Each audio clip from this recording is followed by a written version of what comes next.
I'm your host. Welcome to On My Block podcast. I'm your host, Ahman Green, along with my good friend and teammate, Mike Wall, and he's about to come and clean the top off right there at the end of the video, which is something that all my linemen did, which I love that they did because it sent a message to other teams, players.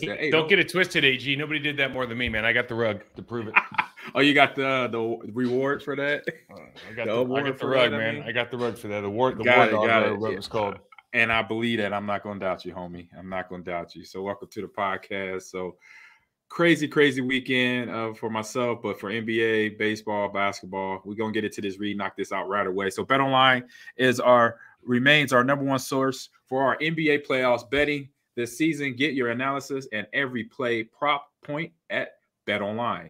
You'll find the latest odds, bracket contests, team matchups, game trends at BetOnline. So updated odds for every live games, the conference championships, right down to the NBA finals. And man, it's been like a football playoff in the NBA, man. They be getting physical, and the referees are just letting them go. So I kind of like it, but these guys they ain't about that life, but they're trying to act like they are, Mike. So yeah, I don't think it's like you say that, and then my mind goes back to like the 90s, and you're right. It's just like anything else. What's that Drake line? Trigger fingers become Twitter fingers. I ain't heard that one. That sounds like Drake. That's right it. Yeah. All right, but BetOnline is our NBA headquarters this season. Head to the website today or use your mobile device to sign up for and receive your 50% welcome bonus on your first deposit. Be sure to use the promo code BLEAV to receive your bonus. BetOnline.ag, where the game starts, Mike. And we had draft week. And then playoffs, NHL playoffs, we had a lot of stuff going on, but obviously we were focused on the NFL draft 3-day event now that has changed over the years. It certainly has. And what's the other thing that's changing? So the format's changed. It used to be the first 3 days, the first 3 rounds are in day one. It used to be like an 8-hour day. I'm not going to lie. I thought I was going to hate how they do it. And I enjoyed it. I watched, and this is one of the first time my kids were out with their friends. You need to put me in. I'm still in the studio. There you go. Where we would. I'm sorry, brother. No, you good. Aha! Anyways, what I was saying was on Thursday night and Friday, the kids were out, so I started watching this thing. I usually don't, I just kind of pick up the who picked what and whatnot. Yeah. But I watched this thing. We picked up, right?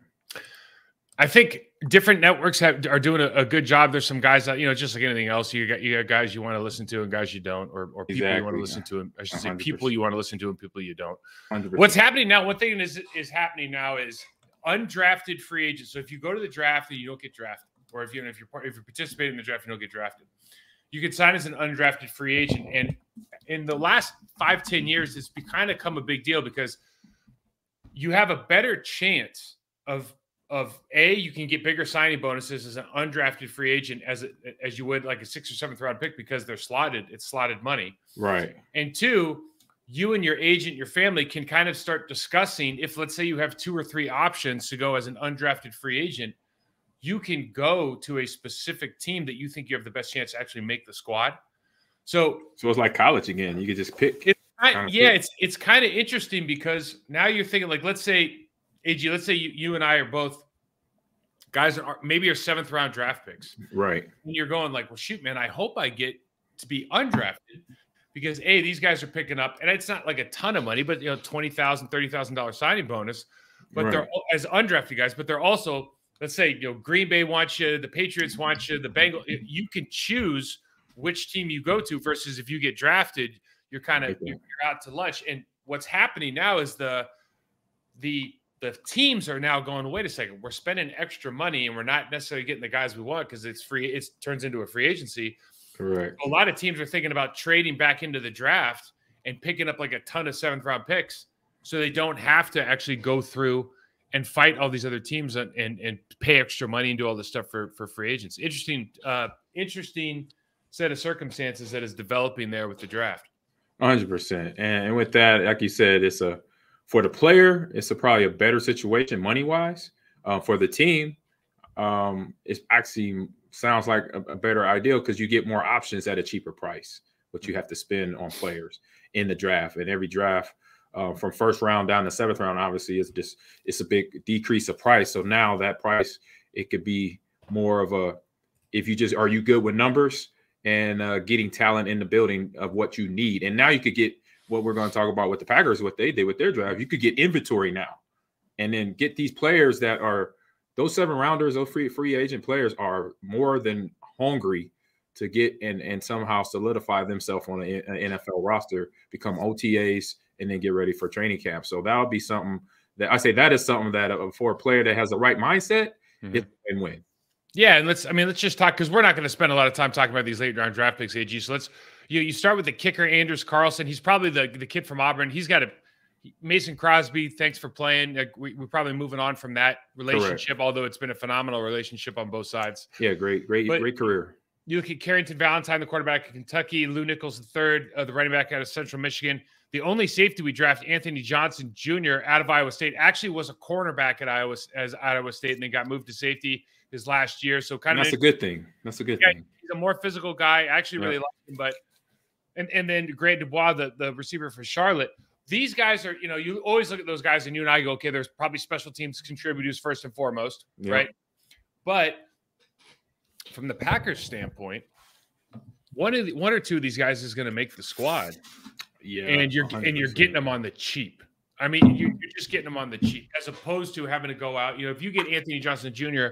out of Iowa State, if you pick him up as an undrafted free agent, you're probably paying him more money. Yep. He's probably had his choice of a couple different places he wants to go. So now he starts talking to, I don't know, the Vikings, and maybe they got a better fit for him or whatever. Right. But it is an interesting dynamic, AG. But we might as well kick this thing off and start talking about from the top down, because I think the Packers did something interesting, at least with their first pick at Lucas Van Ness, the defensive lineman. I know he's an edge player, outside linebacker, defensive end. He played defensive tackle. He's right.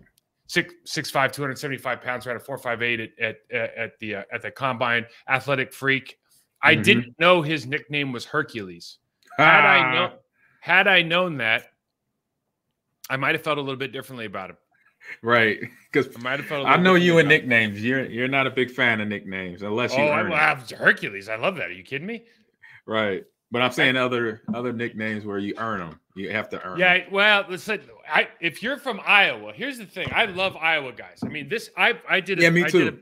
Defensive linemen, and tight ends. Yeah, they produce, right? They produce, yep.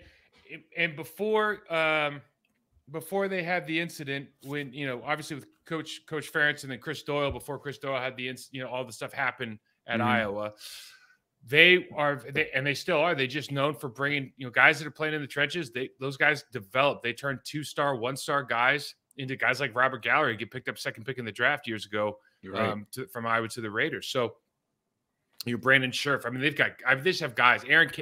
I watch it and I immediately go, maybe it's because he's white, maybe it's because of his stance. But I go, oh, Aaron Cammon, like this.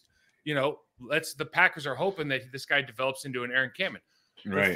The thing that, and we can watch a couple of clips of tape at 13. And I don't know how you think about this, AG, but at 13, I want a guy that is almost, unless it's quarterback, is like a game-changing plug-and-play guy from the jump. Yes. And it was really surprising to me that they picked this player up in particular, because he wasn't even the best left available in his position, for me at least, because Miles Murphy, I think, was still on the board, for the Green Bay, for this position. And if you looked at like the hierarchy of, all right, what do we really need? Offensive lineman, safety, tight end, an edge player, maybe be in the top 4. I would have thought that edge was the least necessary move given what we have there. And I know Rashawn Gary is going to be hurt at the beginning of the year. But having said all that, this guy does have some attributes. I don't know if you've watched anything on tape or you have any thoughts on it before we jump in, but he's got the right background and pedigree. He has a great work ethic. Everybody speaks highly of him. He's a redshirt sophomore. He's young. And for me, he's just, when I look at it, just a lot of development needs to happen in both the run and pass game in order for him to produce at a level worthy of the 13th pick. That's why I was a little bit surprised. Yeah, I'm with you there on game-changing talent. I definitely agree with that, because guys that go above the top 15, those are guys who are coming in. It don't matter the position. Maybe quarterback is the only one that may not be a starter, but you don't expect to be a starter because they got to develop. But any other position, running back, quarterback, or running back, wide receiver, D-line, linebacker, top 15th pick, that is a guy that's starting day one of training. He's in the rotation of training camp, day one preseason, he's playing, and then obviously day one, week one NFL season, he's coming in off the bench. I like his motor. And it's not surprising of any Iowa defender that I've seen over the previous years, even during our time on the football field, like you mentioned, Aaron Kaffman and other players that came out of there defensively and even offensively, but defensively has that motor, is aggressive, and it looks like he can, if he needs to change up, if he doesn't need to have his hand in the ground, he can do that.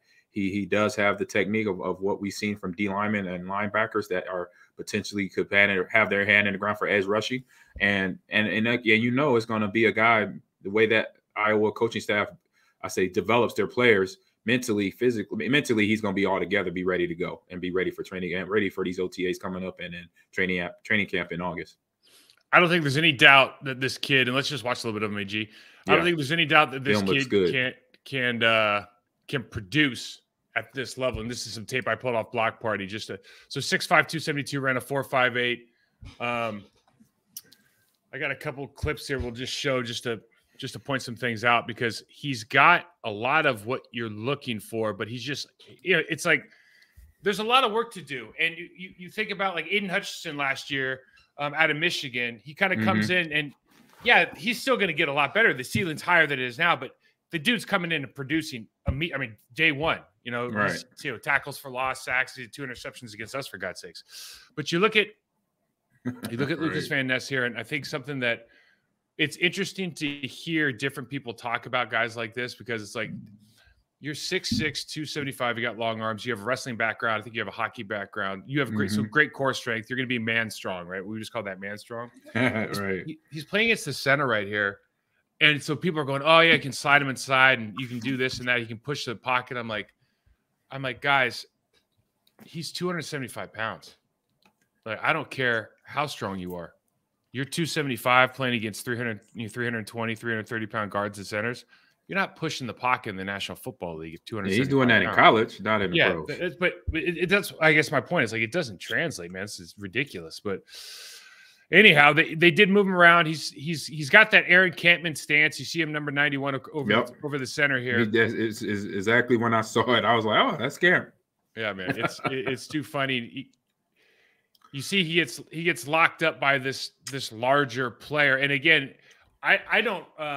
We've talked about this before, bro. Like, a lot of guys want to create their narrative, and so they'll just cherry pick plays. Dude, I watched I just watched 3 series of this guy play against Ohio State, which is a very, very good football team. They NFL caliber team players. They have 2 NFL tackles, right? And we'll see him here playing against Paris Johnson Jr., who's the 6th pick in the draft for the Arizona Cardinals. I think he was probably taken too high, in my opinion. He's probably the 3rd best tackle in this draft. But or maybe 4th after the guy that I think we should have picked up at 14, who got picked up at 14, but that's another story. Lucas Van Ness, I think that's why people love him, though. Heavy-handed, long arms. You see the bull rush here. And he just goes right into it and pressures the pocket. And this translates. And this is of everything that you could say about a player. Does he understand the angles of rushing? Like, does he understand his angle of departure, right? Does he understand his confrontation angle? And is he good with a 2-hand bull rush on the upfield shoulder where he can kind of get a good lean into the guy? And he shows here that he can do that. Yeah. And so right there, it's like you've got something that a lot of guys don't have anymore because they don't want to play the power game. And that, to me, is just, again, I always look at this from a defensive lineman standpoint. I go, okay, am I scared of the guy or not? Right. Is there anything that he's doing that bothers me? And I don't know if he's at this stage strong, fast, experienced enough for that to be a definitive, this would bother a good player. But he at least is trying to think about things the right way. And for me, that's a big deal. Yeah. For D linemen, edge rushers, the mindset is penetration. The mindset is, how do I get past him, the person in front of me, as fast as possible? and or push him back into the pocket to create a small pocket for the quarterback and the run game. And to have that mindset and understand that right away off the ball, as we saw there in that first play of the bull rush, then that's the basis of then developing other moves off of that he has. So he has that knowledge and expertise right now. So that's, as a coach, there's a room to grow him once he gets to our locker room and to my office. Yeah, no doubt. And I think the big thing you said there is he's got really, really good hands. He does. He plays with inside hands a lot. Now, awareness, football IQ, all of that kind of stuff, false stepping, it could be better. The guys that we were watching, Miles Murphy could play out of a 2-point. He's got kind of got unique bend. He's 6'5". These guys should be playing at 2-point. I'm talking about Wilson and Van Ness here. Dude, you're not just play out of a 3-point. And I know it's sexy to play out of a 2-point. It means you're an athlete. You don't have to put your hand in the ground. But leverage-wise, you're just going to get a lot more out of your body right now if you can play out of a 3-point more. And you see AG, like I had talked about him and Tyree Wilson kind of in the same vein, because a lot of these guys when they play with their hand in the ground, they're a completely different player. And you pick this guy's hand up, and he's just not as explosive. He's not as dynamic. Not as dynamic. You see here, this is a play where he's got space between the guard and center. You see the safety coming down on the outside of the right. Yeah, right behind him. So the left guard's clearly going to his right, our left on the screen, and he just puts his head down, tries to bury it in Paris Johnson's chest here. And these are just like football opportunities that we have to be a little bit more aware of, I think. Mm-hmm.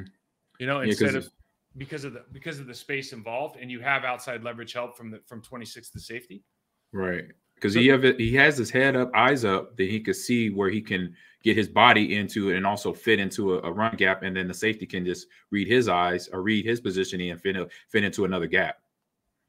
Exactly. And this really just comes down to, very simply, the football IQ. Here's kind of another thought process, and this is why people love him. You see him over against the big fella. I forgot the name of the right tackle, but he's like 380 pounds. I mean, dude's a monster. I really like this guy. Oh my goodness. Yeah, I don't know if that's true. But he's a big dude. Okay, but big human. But look at Van Ness spins him all the way around. I mean, this is the kind of long arm leverage power that guys get excited about, and rightfully so. I mean, you see this again, and dude spins around like a damn top. And that's what you don't want as an O-lineman. You don't want to be looking at your quarterback. No, but what you like is when you're looking at traits, and this is kind of the whole conversation about a 13th pick of the draft. Right. When you're looking at traits, you go, oh man, there's some traits there. He plays with he's got leverage, especially when he's in the 3-point. Mm-hmm. He's got elite hand placement. He's not like good with his hands, but as far as like getting his hands on your chest, which is like the number one most important thing for a defensive lineman to do, he's better at it than most people are. He's got a good motor. He comes from a good school that's good at developing talent. I hope the kid turns into an all-pro, and there's no reason he won't. With the 13th pick in the draft, I was just it was surprising to me. It was surprising because I thought, man, this guy would be a great late first rounder, second round pick. Right. Just given where he's at right now today, his ability to strike fear in the hearts of an offensive guard, an offensive tackle. I just don't know if it's there right now, but we'll wait and see. The Packers certainly spent a lot of time looking at that pick. They saw something that made them pick him, something they liked. Well, potentials. Here's the thing about the draft. It's AG. This is the question, and we're not used to picking this high, right? And so usually when you said the top 15, there's kind of a line of demarcation there where you go after 15. This is probably next year he's going to show up. Yeah, 15 down, you kind of go, this year he better produce it. I think this guy will see the field, obviously, because Rashawn Gary and the rotation and everything. Mm-hmm. But is he going to produce at maybe the level of some of the other high draft picks? Time will tell, I guess. Yeah, you got to wait and see. Like I said, he has the prerequisites. He has the pedigree of being ready to go. Now I just got to see how he develops in training in OTAs, like I mentioned, in training camp. That's it. And barring injury, just keep him there. I think the Packers hit a home run in the second round with Luke Musgrave, man. 100%. I like him. I've seen his film. I like both the tight ends, actually. They're good. 6'6", 253, around a 4.6. He's got great bend. He is he has injury history. So he didn't, especially this last year, he didn't play very often. Kraft didn't play very often either. Right. I think he only played 6 games. But this guy, this is one of the few guys that I've seen that can be a complete tight end in this draft. Yeah. And I know everyone pointed at Michael Mayer being a complete tight end. Okay, well, I'm not disagreeing with that. I think the ceiling on this guy is much higher. This is going to come down very simply to what he showed you in the interview and who is leading that room. Who's coaching the tight end room? Yes. Who's leading the tight end room? That is going to be a huge deal because you see the bend right there, man. I mean, you that's something that we just look at from a strength and conditioning standpoint. Like, you can't teach what he just did at 6'6", and he loses this block, but it's like you're trying to figure out how this guy can move and operate is different. He can move differently than the other guys on that tight end list, and because of that, like, I think this is a absolutely monster opportunity and monster pickup. Yeah, he has the drive. He has the want. He could catch the ball, and he could do what we've been asking tight ends to do for the Packers. You got to catch the ball and block. Little seam here. I mean, nice it's just little route, nice shake there. Gets open and everything. So he's a fantastic opportunity.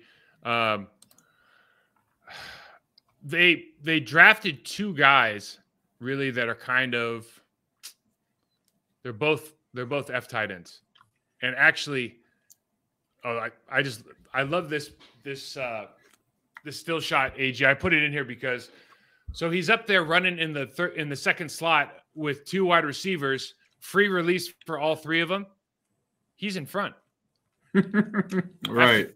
After 10 yards, he's leading, and they're all running deep routes. So I mean, he's the one running the dig.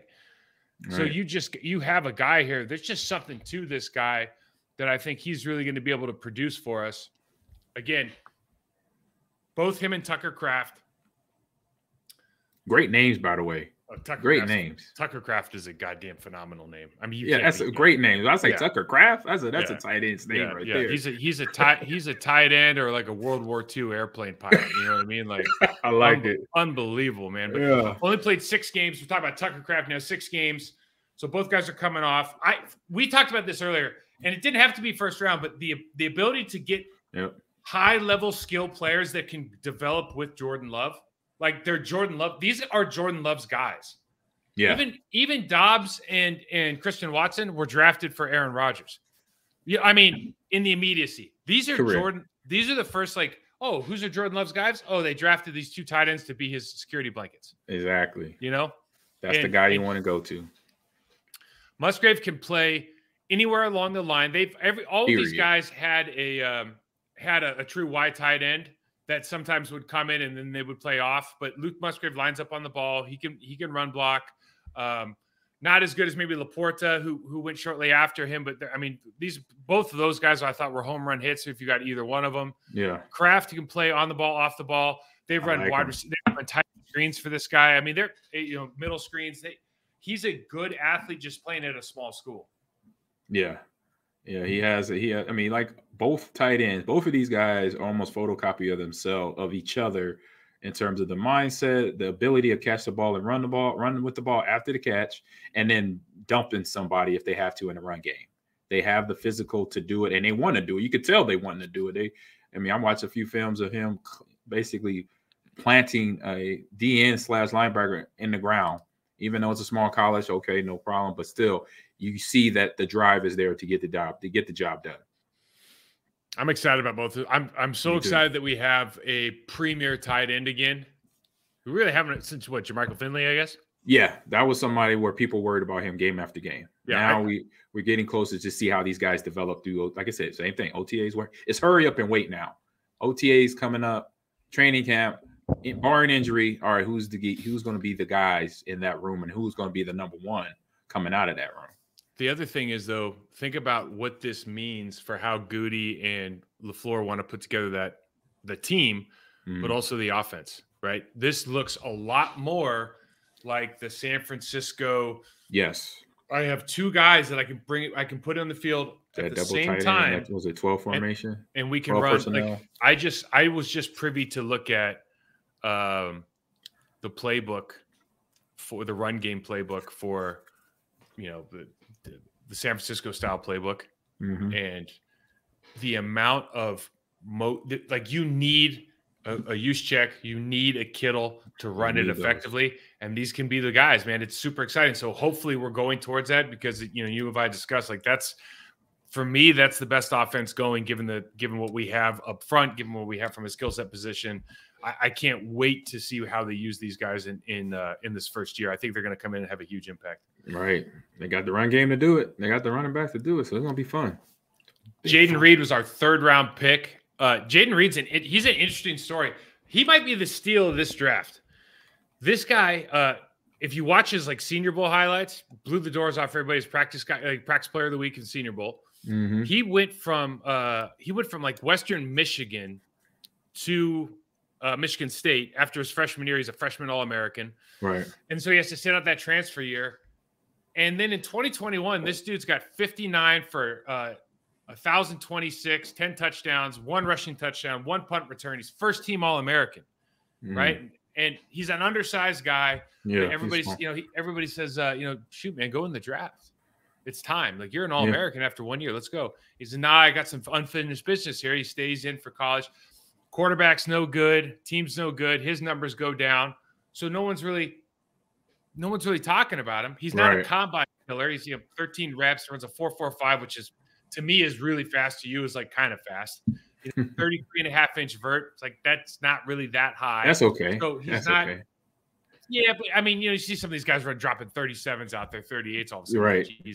But when you watch at wideout, right? At wideout, right? So yeah, certainly not me, but you see this dude running out of the slot. You just kind of close your eyes, picture him in the slot. Yeah. Smooth route runner. He's super deceptive. Really good in and out of transitions. Good hands. Catches the ball away from his hands. Another player where you got to get excited about, and where you picked him up. You and I don't really care about the tape as far as I don't care if he ran a 4.45 because what he beat every dude at the Senior Bowl. He made him look stupid.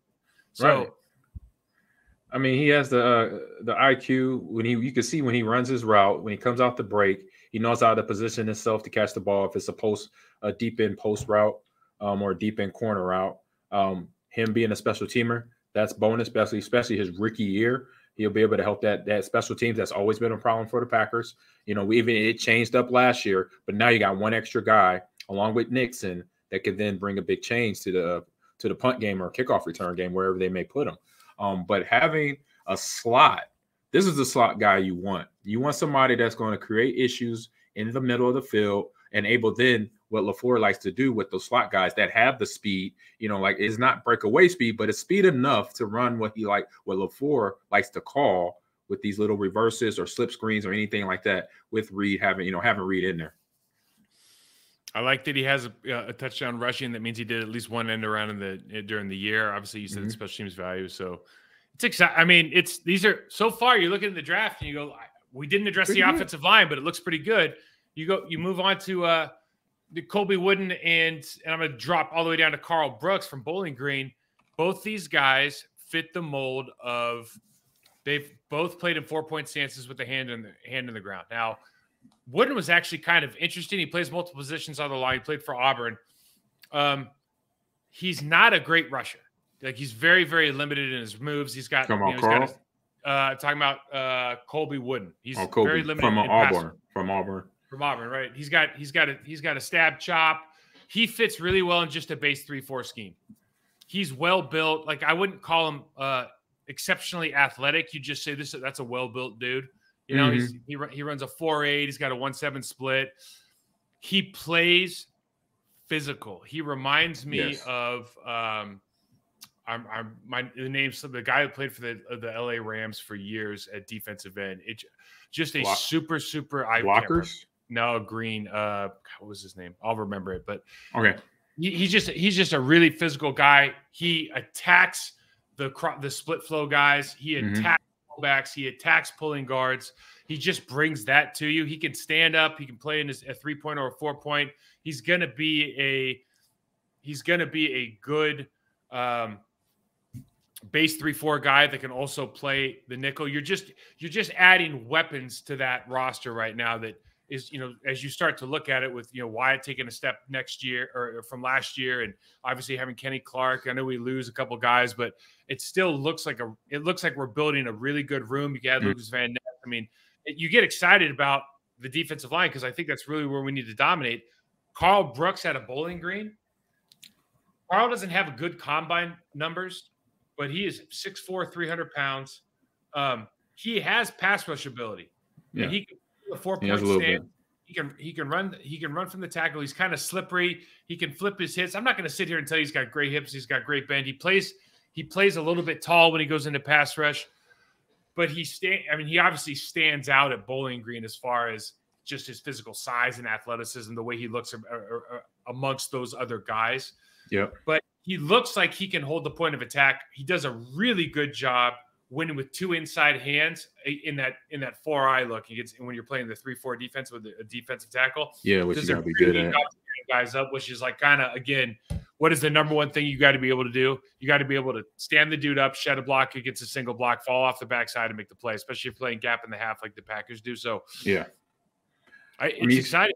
It's exciting. Like I said, the inventory that they were able to get at, 13 players for a draft when you only get 7 picks. So obviously with the trades going on before the draft had happened, that helped. And then getting guys like these two guys, Brooks and Kobe Wooden, that is, again, you're building out competition in the room.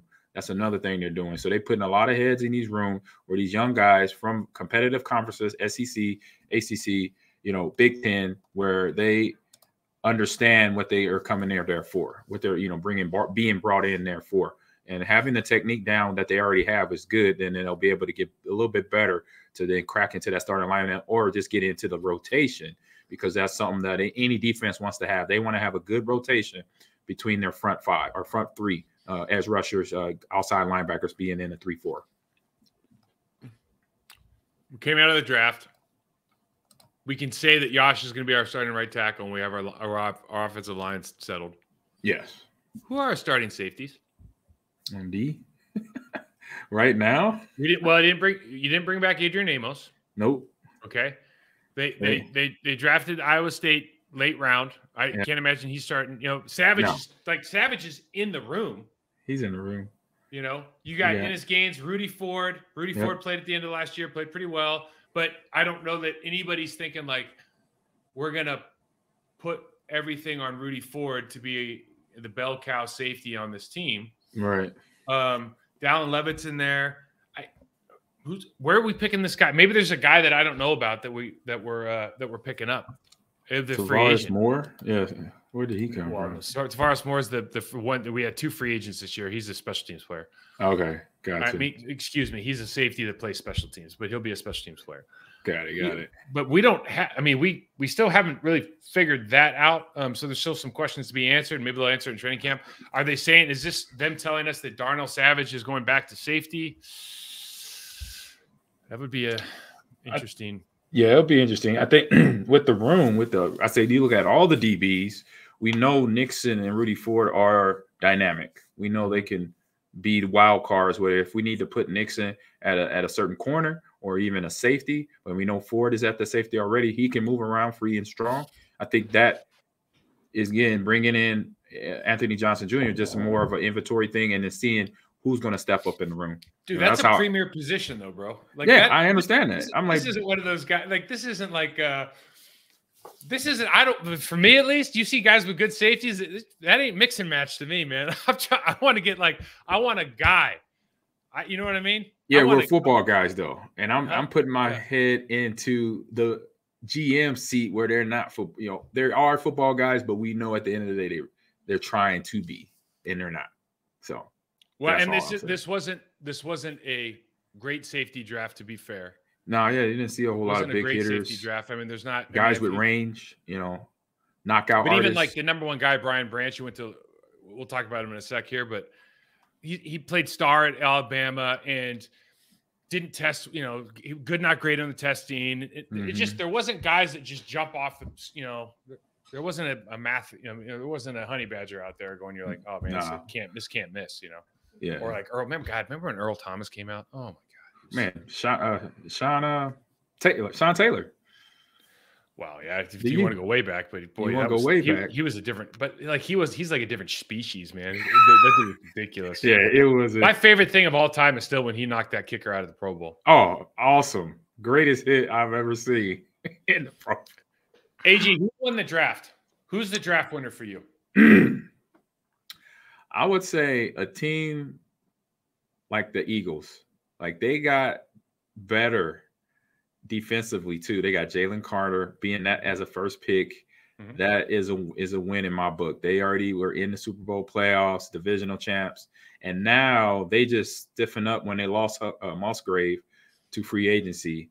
And now you bring in another guy that could potentially by the end of the season, he could be one of the guys you can depend on. You could trust in the middle for that Philly defensive line that's already still has really good players still in there, along and in practice along against Kelsey-led O-line that they have too. So I say that's one team that just not Eagles thinking about it that pops off my head. They already had Davis. I mean, they had his teammate from Georgia. You know what I mean? The Eagles. I don't know how the Eagles allow everybody to do this. It's like, okay, I got Brandon, I got Fletcher, I got Jordan Davis. I got Hassan Reddick. Oh, okay. You know what? I think we're a good room. We'll trade up and get the best player in the damn draft, Jalen Carter. That's what they did. and then they go, then we're going to trade back in and we're going to get his running mate, Nolan Smith, who, by the way, is the only defensive end who's earned around like a 4.3 40 at the combine. I mean, amazing. I know his production doesn't match his numbers, but put him on the other side of Hassan Reddick and see what happens. Like it's going to be a problem. Tyler Steen from Alabama. Tyler Steen is a good offensive tackle from Alabama. Mm-hmm. Kaylee Ringo, the kid from Georgia, dude, he was a second-day guy, and he dropped to the 4th round. You just, Moro Ojomo, I did a thing on Moro Ojomo, the Texans defensive end. That guy is like an average athlete, master technician in college already. Like, he's good. But I'll tell you, there's 2 teams I want to talk about besides the Eagles. One, hats off to the Houston Texans. Yes. And here's why. Another one. The Houston Texans, they have the 2nd pick in the draft. And first of all, they wiped off all that S2 nonsense and they just picked C.J. Stroud. Yeah. But here's the deal. When they traded up and got Will Anderson, everybody thought they were going to take Will Anderson 2nd, okay? And when they took C.J. Stroud, the Arizona Cardinals are sitting there and they've got suitors because a lot of people wanted to pick up C.J. Stroud with the 3rd pick, okay? So if they would have picked Will Anderson, the cost of getting back to C.J. Stroud would have been way higher.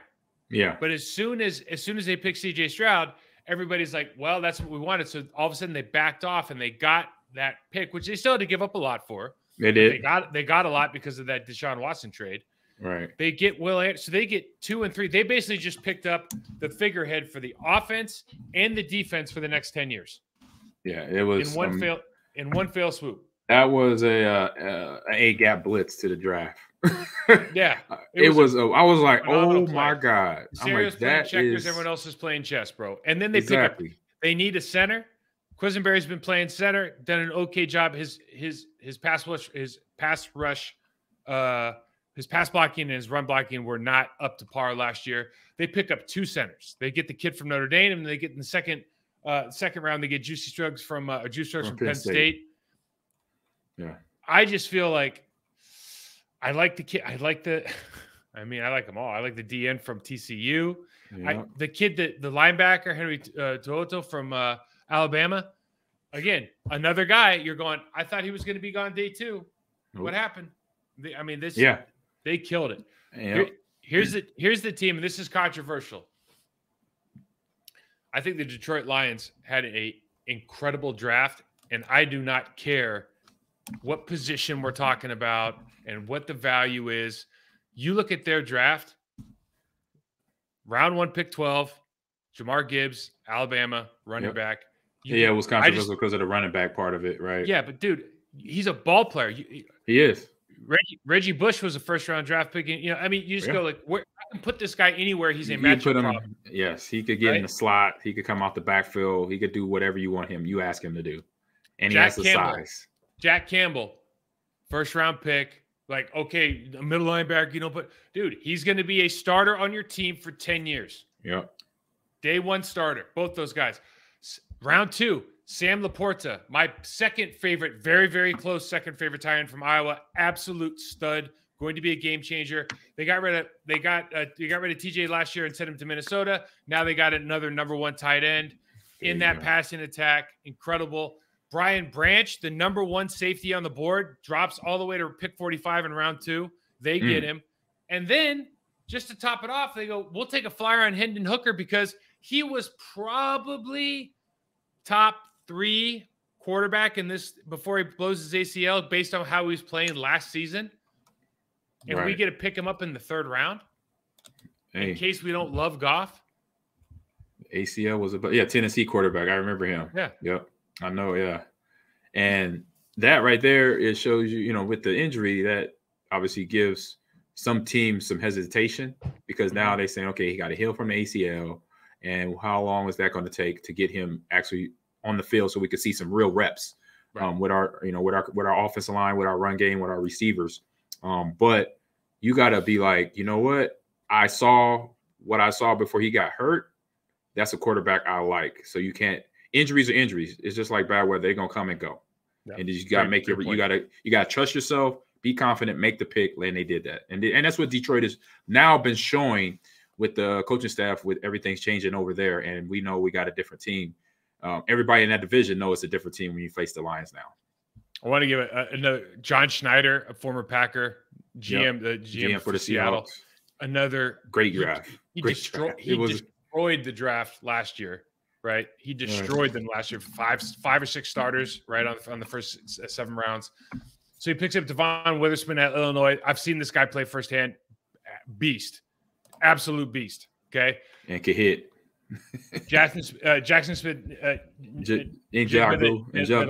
lot of people thought that we were going to pick up. Yep, I think is a great addition to their receiving core because they already have. You know, they need D tackle help.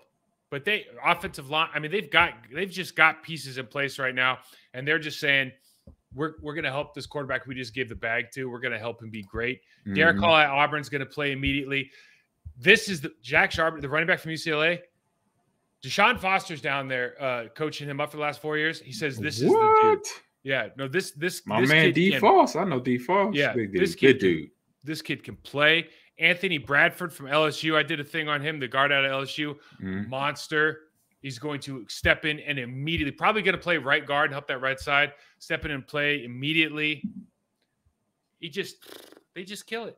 The center out of Michigan is a good play. I'm not even going to try to say his name, Oluwatimi, but yeah, I'll blow it. You was right, Oluwatimi. You nailed it. But good player on a great line, well coached. Yep. He won the Remington Award. Did he? Was that him? I don't know. Let me see a picture. Hold up. Because I met him. He was down here when he got the Remington Trophy. Yep, that's him. Yep, good kid. I was able to talk to him a little bit when he won the Remington Award here in January of this year.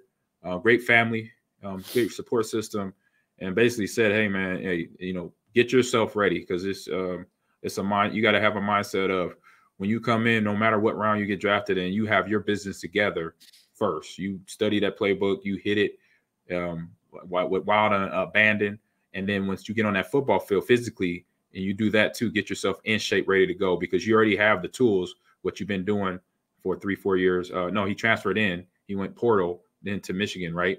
He was somewhere else before, I think, and he portaled to Michigan last year and still won all these awards. So that means he's already understanding, regardless where I go, I got to be like this. I got to play no matter where I'm at. I got to be that person for my O-line and for my teammates. And obviously, and he got a straight, steady mind and a straight and steady focus. So I'm excited for them, and having him in Seattle where they like to run the ball anyway and play hard defense he's going to be a good fit for that Seahawks team. It'll be interesting to see if he starts early. I know they've got some guys they're happy with up there, but it's a great pickup, no doubt. I got some listener questions for you. You ready for them? Yeah, I'm ready. All right, AG, what's an overused draft speak phrase or term that drives you crazy? Anything that Mel Kiper says. Anything that he says. That's true. So here's one that Mel Kiper says.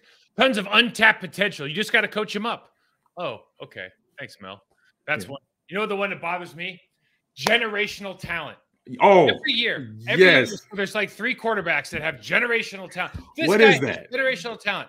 The only guy that has generational talent is Anthony Richardson. He's the only guy. And by the way, that's for like the last 4 years because there ain't nobody like him because he broke all the combine records and he can throw the ball through the moon. So, you know what I mean? That's what generational talent means. You see what I mean? That one that drives me insane.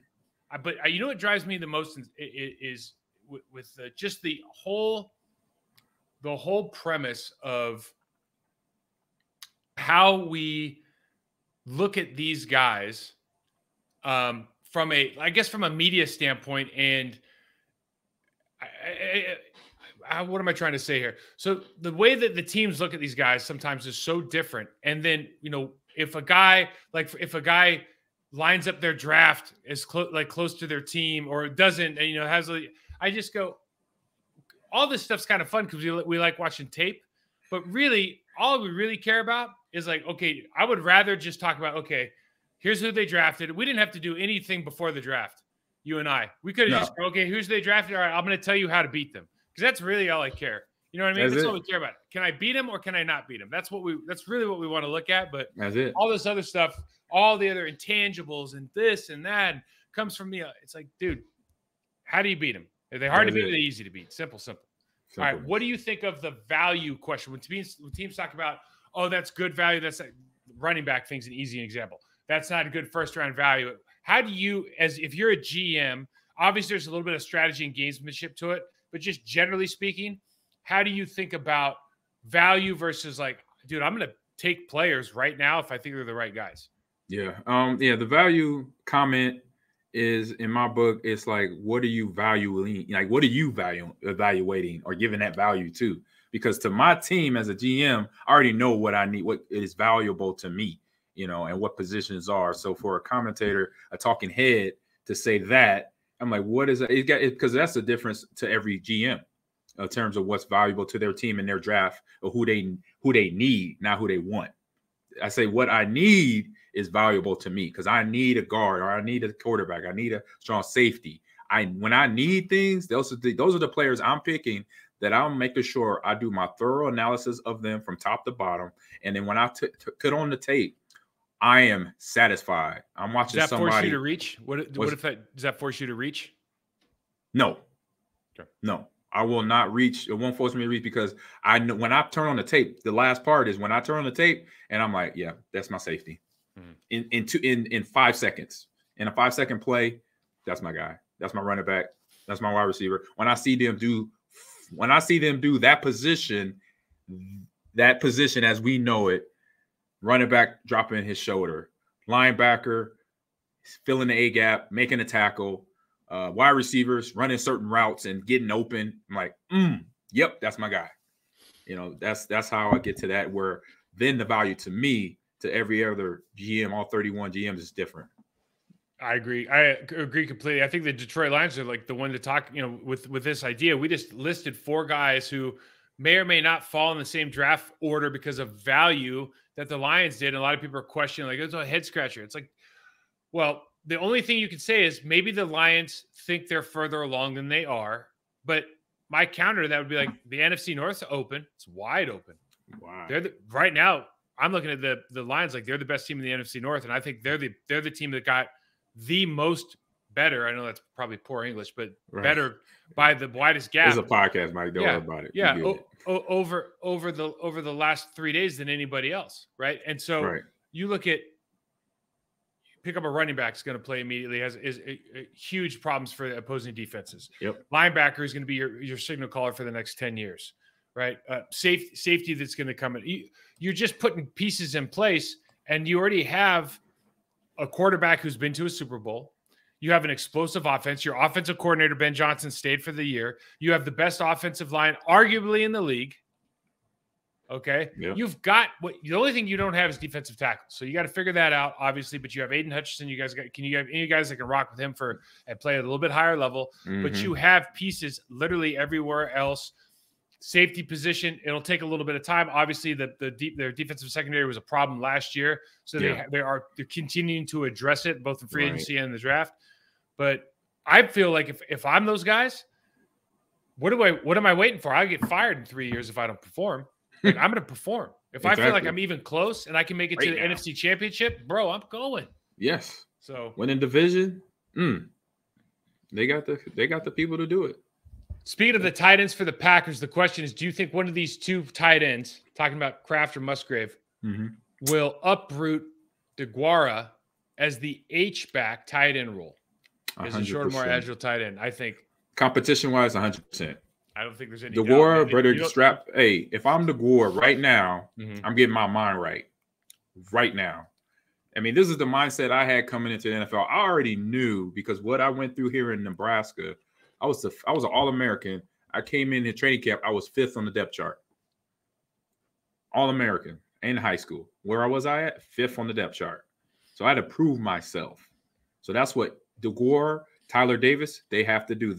If we're talking about value, they better prove their value to understanding that they got some, as we call in the locker room, some real dogs coming in there that know how to run block and know how to run routes and be physical at the same time. So those two, Tyler Davis, DeGuara, need to get their minds right. And that's being just real and straight up. If I'm a coach, I'm looking at them like, hey, you better turn it to another level. You need to flip that switch on, take it to a whole nother level. You got these young dogs coming in here that are already doing it, and they're ready to, and they're going to get paid more money. So they're going to be a lot more motivated. So this is going to be interesting. And I like my room right now. Yeah, I was going to say, I don't think there's any doubt that DeGuara in particular, who listen, he contributed last year. He's an NFL player. Exactly. But there's no doubt that he was sitting here this offseason. He knew they were going to pick up some tight ends, whether it was free agency or draft. So this isn't necessarily a surprise for him, but it is one of those like, oh man, they picked up two guys that play my position, and they're good. They're both pretty athletic, and they weigh 250 pounds, and one of them's fast as hell. You know, you just go, okay, let's go. Okay. Let's get it. Let's go. AG, we got time for some get off my lawn? Oh yeah, what we got? Get off my Listen, lawn we're gonna start with this, bro. Last night. Okay, I'm gonna start by saying this. Peter Pan is one of my favorite stories. Okay, since I was a kid, my parents took me like a Peter Pan live action, like a theater performance of Peter Pan when I was a kid. So I've always liked the shit. I like the idea that you don't have to grow up. I like Neverland. You fight pirates all day, you get it right. Now, I understand now that the 1930s cartoon of Peter Pan was insensitive in a number of ways. I understand that when Jane Barry wrote his theater play, and you know all the boys were lost boys and there weren't any girls involved, and Wendy was kind of needed a damsel in distress. I understand that is not where we're at today, socially or anything. I get that. When you're 5, you just think that the dude's flying around. It's pretty cool. You know what I mean? Yeah. So we turned this movie on because I see on Disney Channel, Peter Pan and Wendy come on. And I can't put into words how disappointed I was in this movie. In it basically was like every woke, bad, everything you could have added to this movie. Can we make Peter Pan? Peter Pan was the bad. Peter Pan was the bad guy. Peter Pan's the bad guy. I don't want anybody to watch it, so I'll just tell everybody. Peter Pan's the bad guy. You feel bad for Captain Hook. Wendy is the hero. Tiger Lily is the hero. The Lost Boys are mostly girls. You know what I mean? It's all fine. Yeah. But it just, boy. Peter Pan's the bad guy? What? Peter Pan is essentially the bad guy in the show. He's the pathetic. He has done some bad things to people. He's the bad guy, and he needs, and at every single turn, Peter Pan can't save himself. He needs not just anybody, Wendy, but a very specific demographic to save him every time. Oh my goodness. And I'm just like, we're watching, me and my son are watching, my wife's there, and we're just, the commentary was it was fun to watch as a family. Now I gotta check it out. I've got to check it out. You know what the problem is? Maddox is saying he was complaining about it. We woke up this morning. We're playing soccer, and he's complaining about it still. And he just looks at me. He goes, "We'll watch it again." I go, "Oh yeah, we will." We'll watch it again. I've had that experience with movies or TV series the last year where I turn it on and I'm like, "What the hell is going on?" It's a different world we live in. I missed what what is this movie or series? What are they doing here? What message are we trying to send? Are we trying exactly? to I'm like, film, or is everything political? I'm like, what is going on? I can't remember. It was something I watched in the last couple months where I was like, what is going on here? I can't. I'll think about it next show and I'll bring it up. Were the Kings doomed after Game 6 on Friday? They beat the hell out of the Lakers. They start taking photos, like post-game photos in the locker room. And it was like, or not the Lakers, you know. You mean Golden State? Yeah, Warriors.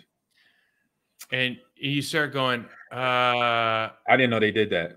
Showing your immaturity. That was a bad, and don't put them out. Right? Yeah. And they put them out, and it was like, and you're done. That'll be. Again, back to trash talking. Don't trash talk. Period. Unless you that guy. And especially in this NBA. Brooks.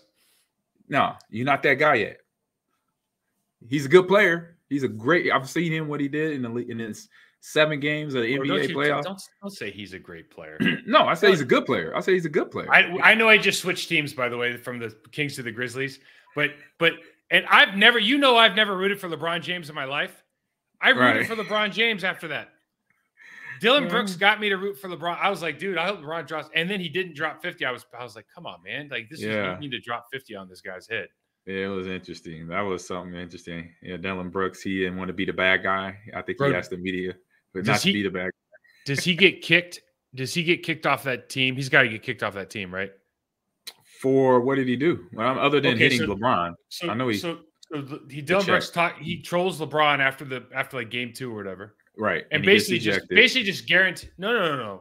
Bro, before that. Okay. So before that happened, after the first or second game, he went to the media and he's like got a jacket on, no shirt, huge chain, designer sunglasses, being Captain Cool, and just starts saying how LeBron's old and I wish I would have played him when he was good, like just bad mouthing him. So that's why everybody's ears went up, and then went out and get the hell beat out of him. Yeah, played terrible for the next 2 games. Wouldn't talk to the media after. The next he got fined. I saw that. Didn't own up to his talk, and then this last one after they got eliminated, he's like, "Well, I'm not really mad. I talk trash because that's just who I am." It's like, well, who were you when he's a front runner, right? Like that whole team. Oh yeah, that's why you don't trash talk. If you can't back it up for any reason, don't do it. Don't jump in the ring with that. He learned a lesson the hard way. I like that Kings team though. That Golden State Kings series was fun. That was a good series. Solid. Steph Curry dropping a 50 burger yesterday was ridiculous. Right. Hey, G, I got one more for you before we get out of here, man. After the draft, everybody's healthy. Rank the division right now. Ooh. Divisions around the league? No. Just rank ours. Oh, NFC North. Everybody healthy. Everybody's healthy. So quarterbacks are Jordan Love. Yep. Kirk Cousins. Jared Goff. Justin Fields. Ooh, everybody healthy. I'm going to go Detroit 1. Mm-hmm. I'm going to go a wild card here. I'm going to go Chicago 2. Mm-hmm. And then Minnesota and then us. That's where I'm at. Because I agree with you. I think Justin Fields is going to elevate. Yes. I mean, we saw it this past season. And like I said, against us, it's going to be learning as we go how to be a pro. They're going to have a good season, but Jordan Love is going to go through those bumps and grinds just like Aaron did. Mm-hmm. Brett did it too. That first year is not going to be easy. Is it going to be growth? Yes, there's going to be growth. All those players will get connected from the tight ends to the receivers to the run game. And then year 2 is be like, all right, we got beat up. Now we got it. I understand what we need to do. And if they don't go through that, great. But there are going to be some bumps in the road, and that's just natural for a young team. Basically, I know if some of the players don't want to say it, but they rebuilt. They're rebuilding now. Agreed. So it's natural. It's not nothing saying against the Packers. It's just this is the normal transition when you go from you having Hall of Fame talent in certain positions or in positions, period, not just where they're at.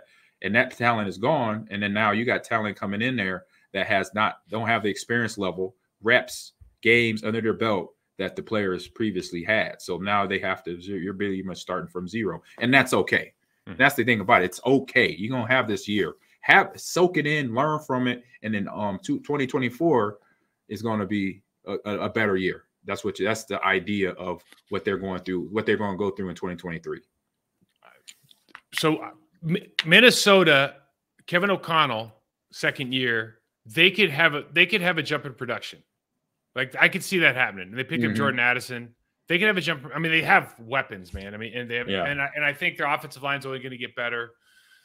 Chicago picked up my favorite tackle, Darnell Wright, in the league. I mean, I think that maybe Skoronski's, maybe a more complete guy right now, but just as far as like projects, man, like I think that Darnell Wright kid is going to be amazing. So you could say 2 or 3 or 3 or 2 with those guys. I flip flop them, or I wouldn't argue with you either way. But yeah, man, I don't. It'll be interesting to see if the Packers aren't in 4th place at the end of the year right now. I mean, just the way it's looking, I don't think it doesn't like. And the thing is, like you said, AG, it's just a natural part. Like you can't be good all the time, right? You just can't. It's like the Patriots lose Tom Brady. It's like I don't care how good Bill Belichick is. Like Tom Brady's the one calling the shots, man. Like on the field, like it happens. This is what happens. So be prepared. Be prepared. Fans too, because we know how the fans are. Speaking of fans, AG, where they can find you and tell you about your other ventures on this channel. Oh yeah, so you can find me on Twitter and Instagram at Ahman Green 30 on all one word, and then on TikTok, Ahman Green's Gamers Lounge. That's every Wednesday live on Ahman Green TV and Ahman Green's Gamers Lounge on YouTube. Check me out at 11 a.m. Central Standard Time. So, Mike, let everybody know where they can find you. Mike Wall 68 on Twitter, Process to Perform on Instagram. You can check the show out on the Process to Perform channel on YouTube and, of course, on any podcast. It's been fun, man. We will see you next week. Peace.